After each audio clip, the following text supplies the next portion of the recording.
il n'y a pas une désaffection de la part des acquéreurs, mais un attentisme qui est stimulé par l'idée que les prix allaient baisser. Ça portait de manière insolente.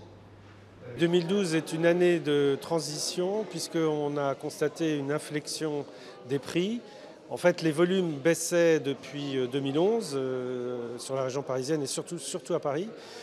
Ça a continué en 2012 et ça a fini par faire que les prix ont suivi et donc on a constaté une baisse aux alentours de l'été. De l'ordre de 2% là, par trimestre. Ce n'est pas une bulle immobilière qui éclate, c'est une correction des prix, une correction saine parce que je vous rappelle que les prix avaient augmenté de la moitié 2009 à la moitié de 2011 de 40% sur Paris. Donc 40% en 2 ans. Donc vous voyez qu'il était temps que ça se calme. Depuis 2 ans, le marché immobilier, surtout francilien, par rapport au reste de l'économie, faisait un petit peu bande à part.